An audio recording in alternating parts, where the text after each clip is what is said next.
For the last couple of weeks, we'll be talking about financial intimacy. I would like to share one more point today.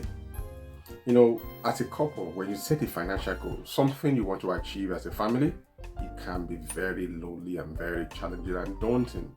Why do I say that? Because if it was easy, everybody will be doing it. So when you decide that you want to change your financial destination, you've looked at where you are presently, and you've made an assessment that going at these rates, by the time you get to 65, 70, you're probably not going to be in a good financial position. So you want to do something today that will change your financial outcome tomorrow. All right, don't leave your financial outcome to chance. Hope is not a strategy. So now, as a couple, you've decided you want to embark on this financial journey. Why I said it can be very lonely is because sometimes you might not see the immediate results, right? Because first you have to learn some habits, you have to change some things you used to do, you have to start to do new things. So, I'd like to share one of the ways we do this.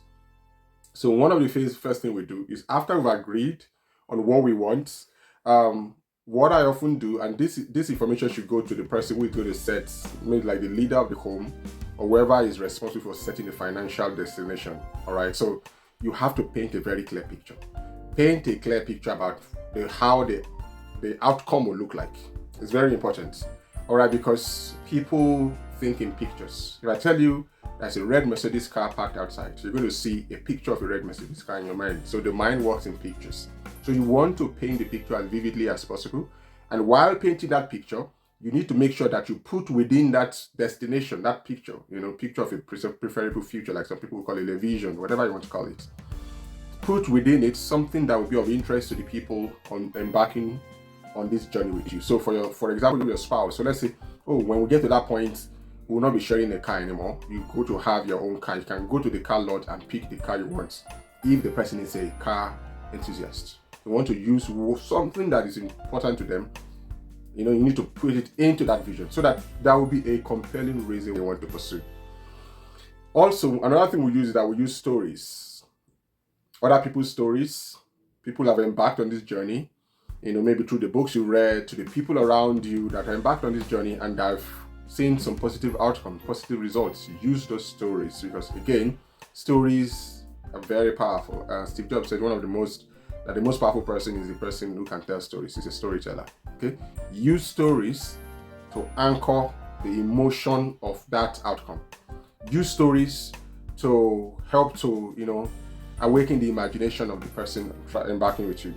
Use story to anchor those positive emotions because you will need a positive emotion to drive you through, sustain you through that process of pain or discipline. Okay. Third thing that we do, align that outcome to something you've achieved in the future. So what do I mean?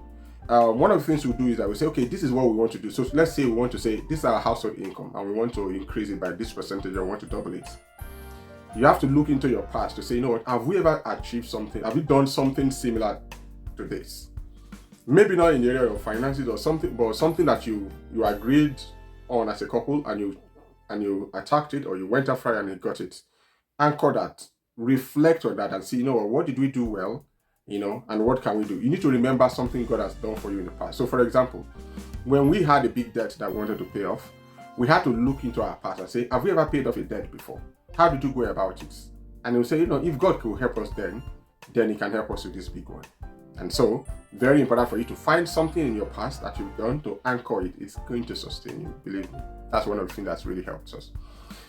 So the first thing is paint a clear picture. Make sure you put something, interesting, for the people embarking with you on that journey. Make sure you put something there. Use stories, align it to historical success.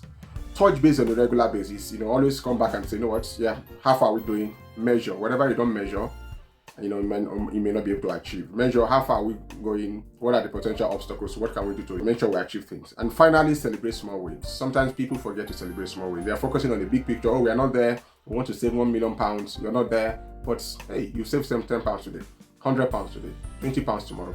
Celebrate small wins. Very important, okay? And these are some of the ways some of the things that we have used to help us to achieve our financial intimacy and financial goals. I hope this helps. Thank you very much.